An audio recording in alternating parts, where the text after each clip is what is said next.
Hello, everyone. My name is Julie Turner, and I am the U.S. Special Envoy on North Korean human rights issues. 2024 marks the 10th anniversary of the final report of the landmark UN Commission of Inquiry on Human Rights in the DPRK.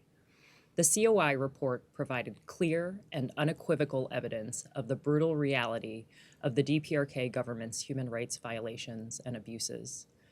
The report concluded that systematic, widespread, and gross human rights violations have been and are being committed by the Democratic People's Republic of Korea, its institutions, and officials. In many instances, the violations of human rights found by the Commission constitute crimes against humanity. The report went on to make 19 recommendations to the DPRK, 9 recommendations to China and other states, and 10 recommendations to the international community. The COI was powerful in its meticulous documentation and its concrete recommendations for how to improve respect for human rights and to promote the welfare of the North Korean people. It became a gold standard for commissions of inquiry and further solidified the international consensus that the human rights situation in the DPRK was and remains among the worst in the world. The international community took action to follow up on the recommendations, including establishing an Office of the High Commissioner for Human Rights field office in Seoul to carry forward the accountability work of the COI. The OHCHR office and the Special Rapporteur continue to report regularly to the Human Rights Council and continue to document widespread abuses in the DPRK. The United States, as a proud co-sponsor of the HRC resolution that established the COI, worked with like-minded partners and allies to hold the first UN Security Council session on the human rights situation in the DPRK in 2015.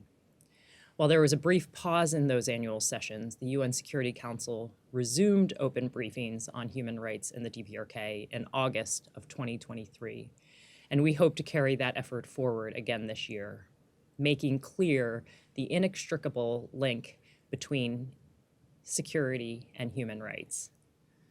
Today, 10 years later, I urge the international community to reflect on those recommendations and to consider what more can be done to carry them forward. In particular, we call on the DPRK to initiate a reform process to implement the recommendations of the 2014 UN COI report and to respect human rights. Similarly, we reinforce the COI's recommendation to the People's Republic of China and other member states to respect the principle of non-refoulement and to abstain from forcibly repatriating any persons to the DPRK unless treatment there, verified by international monitors, markedly improves.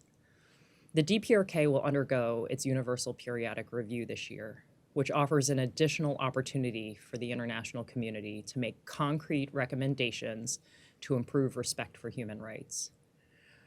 Promoting respect for human rights and human dignity in the DPRK remains a top priority for the United States government. We remain committed to shining a spotlight on human rights abuses and violations, promoting accountability for those responsible for them, increasing access to information inside the DPRK, and supporting civil society efforts. I would like to close with a few words of encouragement to those advocating on behalf of the North Korean people. Thank you for your tireless efforts.